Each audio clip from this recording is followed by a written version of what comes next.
Hi everyone, hope you are doing well from wherever you are watching this channel, depending on your time zone. Now, the Deputy President William Samoei Ruto was in Meru County, and he had an agenda to sell to the Meru people. Agenda number 1 was to sell anger. Number 2, William Samoei Ruto was selling hate. And number 3, William Samoei Ruto was clearly selling incitement to the people of Meru County. He incited the Meru people against their governor. He incited the Meru community against Raila Uhuru Kenyatta, and he incited Kenyans against other communities in the name of profiling community as the people who are uprooting railway line. Now, the crowd was happy, and they were not happy because of William Samoei Ruto's sentiments. For them, they were charged because they were preparing to ask for handouts from William Samoei Ruto. And immediately after Ruto finishing addressing these people, they went ahead to tell him that, look here, we are hungry, can you give us some money?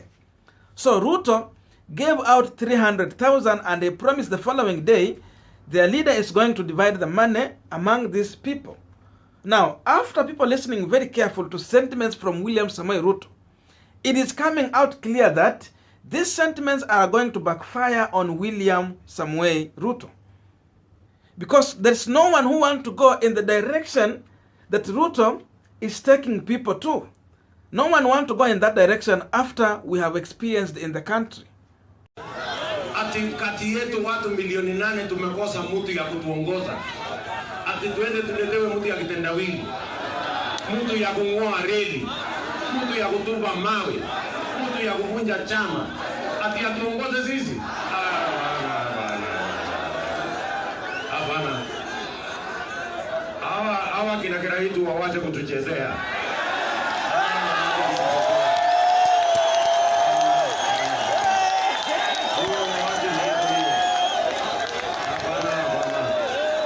Ama namna gani? Tunaelewana? Wawache kutuchezea bwana. Wanatubebea ufala. Ama ni ati. Tulikuwa tunafikiri anakuja Meru kuleta watu pamoja. Lakini wakati amefika Meru ni matusi, anatusi gavana wetu. Gavana ni wa Meru County, si wa Nkovo. Gavana ni gavana wa Meru County, na hawezi kukusifu wewe kama deputy president, kwa sababu Mohamed Ali MP wa Nyali alisimama akasema miraa isiuzwe Mombasa wakati tulisaidiwa na Njoo. Ukakuja tena Ndwale, ni supporter wako mkubwa, alisema miraa haina maana kwake. Kwa hivyo wewe Ruto unapinga miraa. Namba 2, watu wako ndio wanatumia DPP aji apigane na Kinoti. Kinoti ni mtoto wa Meru. DCI ni mtoto wetu, na tunasifu Uhuru kwa kusimama na mtoto wetu. Juzi ulikuwa unapigana na Munya, kama si Uhuru tena ulikuwa unatoa Munya. Munya ni mtoto wa Meru.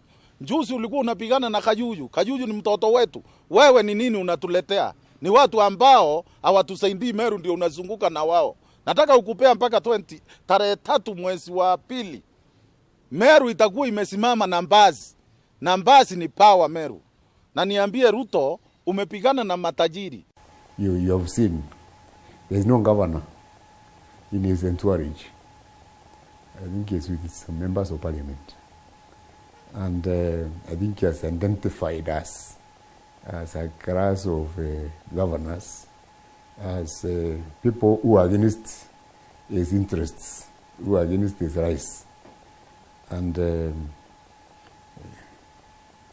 since he links with his opponents, he can't have kind words, you know, for the governors in the region. So we do expect, but we expect, even as we disagree, we expect some decency. I myself has never come out to say William is this or that or that. So him coming to say Niko na ujinga, my friend, I went to Harvard. I can't have gone to Harvard and law school if I was foolish. Yeah. Now we are continuing with our Punchline discussion, but a quick reminder. You might be watching this channel but you have not yet subscribed. Please consider subscribing so that any other time once we come out with a video like this one, you will always get notified. Again, to all our channel subscribers and anyone who drop comment, I must say thank you so much for your unconditional support. Again, let us give this video a thumbs up so that YouTube will recommend our video to more viewers. Back to our discussion. Now, Ruto is not a Meru. He is just a visitor in that region. And therefore, the most important thing that he was supposed to do was just to go and sell his agenda to the people, then let the people decide on the ballot. But the issue that he was playing in this region by going to an extent of inciting the residents against their governor, Kiraitu Murungi. Remember, this is a governor who has been elected by these people. And they're the same people you're looking for to vote for you. And therefore, if you go to an extent of criticizing their leader, how do you convince those people who believe in Kiraitu Murungi leadership to vote for you? I think all of such things are going to backfire on ballot. We have people who are undecided, but still they elected Kiraitu Murungi. They might have gone ahead to vote for you. But instead of William Samoei Ruto convincing these people, he got to an extent of just abusing the leaders whom are in leadership position in this region. So some of the people who could have a second thought of voting for William Samoei Ruto, they would just think to go in the direction where their governor is taking them. Now, Ruto goes to an extent of again abusing Raila Odinga in this same region. He is clear telling these people that mtakubali kupigia kura mtu wa kung'oa reli. My question is, where and when did Raila Odinga uproot the railway? Where? He cannot prove this out. So what is he talking about? Because they have profiled the Luo community as people who are uprooting railway, that is what Ruto want to sell here. So that means that you are trying to incite the Luo community in the country against other communities. To profile this community as people who don't like peace, as people who are destructive. And in that way, you want to win the other side. So how would you become a president who is already inciting communities against others in the name of winning election? I think if there was any Luo who was buying into the hustler narrative, if there was any Luo who was buying into the bottom-up approach, and if there is any Luo who was seeing a leadership in William Samoei Ruto, I think they're going to think twice or thrice when they get to the ballot if really William Samoei Ruto is a person that they should embrace as their leader or not. So in that way, I see his sentiments backfiring as we head to the next general election. Number two, as of late, Ruto has been selling anger to Kenyans. And you know, anger is a sign of defeat. So going forward, is Ruto telling Kenyans that he is a man who is wounded and defeated before we reach to the ballot? Because if Ruto really is winning, what Ruto should be selling to Kenyans is love, care. He should be showing unity. Instead, he wants to divide the country. Instead, he wants Kenyans to have anger. Vile amekasirika anataka kila mtu akasirike hivyo. So that tells you that William Samoei Ruto is a man who has sensed defeat and he might be giving up. That's why you see he's coming out with such sentiments, showing anger on anyone who is supporting a candidate that he is against. That's why he's showing a lot of anger towards Governor Kiraitu Murungi. That's why he has anger over President Uhuru Kenyatta's decision to support Raila Odinga. That's why he has anger against the One Kenya Alliance team. That is William Samoei Ruto. Now again, fun enough, for the longest time, William Samoei Ruto team has been fighting the agriculture CS Munya. This team has fighting Munya for the longest time. But we saw it yesterday, now they are embracing Munya on their side, and for them, it is better Munya to take over leadership of Meru, but not Kiraitu Murungi. But again, one funny thing is that Kiraitu Murungi together with Munya are all supporting one Raila Odinga. We have seen Raila Odinga bringing these people together in a campaign rally. They have campaigned for him.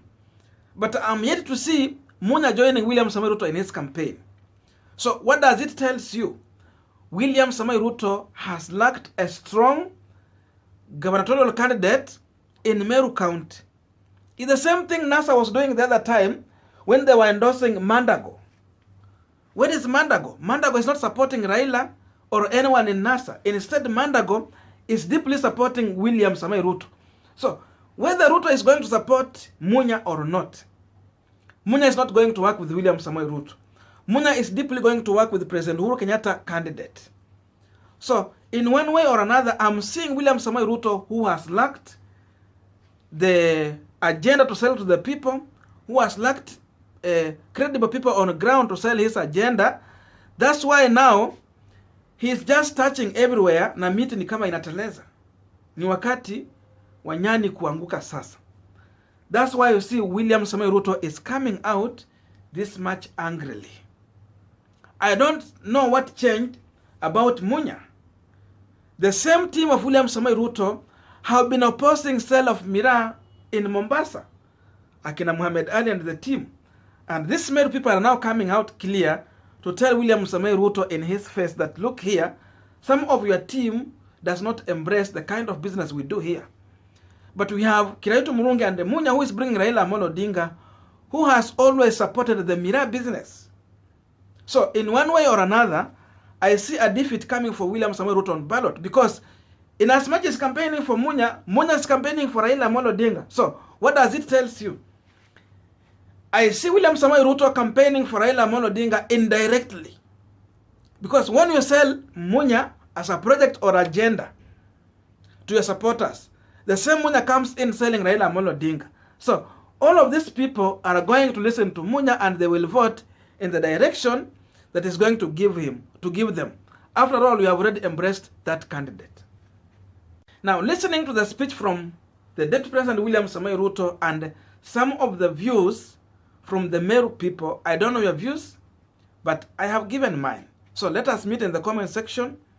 You don't need necessarily to agree with me. You can disagree with me, but constructively. In that way, you will be making this discussion to look more mature and of great help to other people.